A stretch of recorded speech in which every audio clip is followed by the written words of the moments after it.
much, and welcome to Tell the Truth. Now, if you're a faithful viewer of the show, you know that this game is played with one real person who must always tell the truth, right? And then two imposters who can lie right through their teeth, okay? Well, our first guest, real, genuine panel here, are regulars of Cass, Cullen, and Carlisle. Let's forget for a minute. Do that to me. And now this week we got the very real Nipsey Russell. Indeed.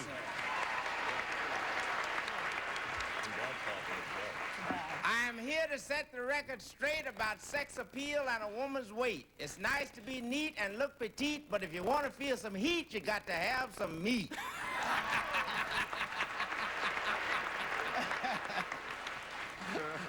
Okay, and with that, let's meet a champion imposter.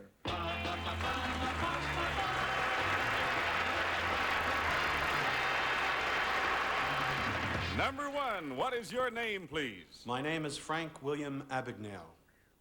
Number two. My name is Frank William Abagnale.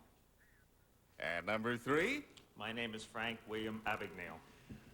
Don't miss a word of the various life stories of Frank William Abagnale.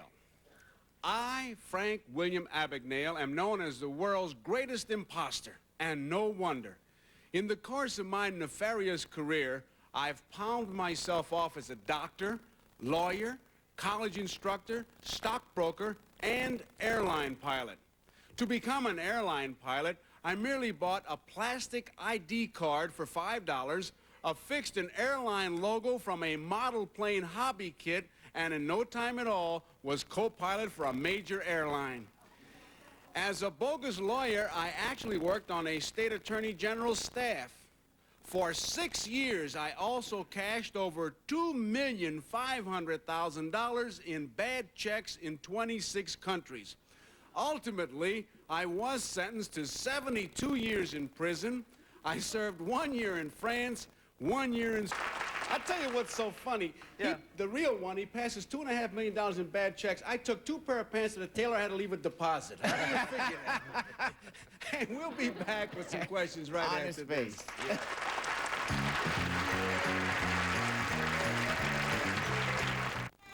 Three gentlemen over there all claim to be Frank William Abagnale, who has had a career as a doctor, a college professor, and an airline pilot, not one of which he was qualified for.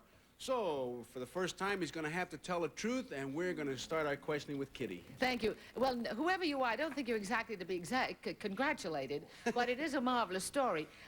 Number one, why, with all your talent, and you're obviously a very bright fellow, why didn't you go in for a legitimate profession? It was really a question of dollars and cents. When I was a young man, I needed the money, and I thought this list of careers were the easiest way to get it. I see. Number two, how come you stayed on the state's attorney's staff for 6 years? They didn't catch you out. No, it wasn't for 6 years. It was approximately 1 year. Oh, I see. But even so, they didn't catch you out, did No. they? Number three, when you got your pilot's license, did you pilot the plane? I never piloted a plane. Most of the time I spent in a jump seat. Which jump seat? I took other airlines that were not the brand that I had my pilot's license with that I was working for. Oh, and you mean you were traveling for nothing? I traveled, that's right, for nothing. I get it. Number two, what is the first thing you stole from? Never actually stole anything. First thing I did was write a hot check And what was it for? for about $60. And they cashed it? Yes. Buzzer, and we go down to Nipsey Russell. Number one, there was a movie called The Great Imposter made by pretty much the parallel to the story you told. You know who the star of that movie was? I believe it was Tony Curtis. Yes. Number two, do you know who the most famous gate crasher was of all time? I don't believe so. Okay, let me go back to number one. What credentials were you required to show when you were a doctor? When I was a doctor? Yes. Well, I made up a series of diplomas and certificates that said that I graduated with honors from... So you falsified? Yes. I see. Now, number three, I would be interested to know what you were arrested for.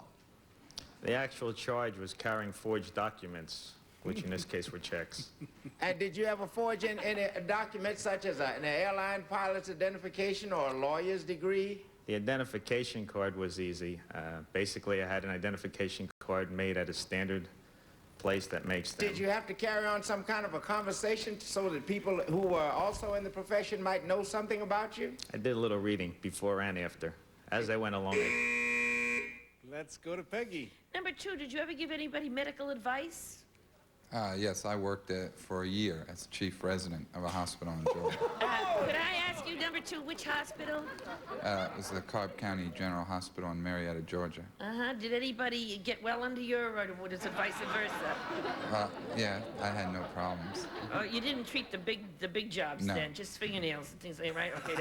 Then. Number 1, you said you got a diploma from law schools. You made them up. Which law schools? I want to know if you really took the class.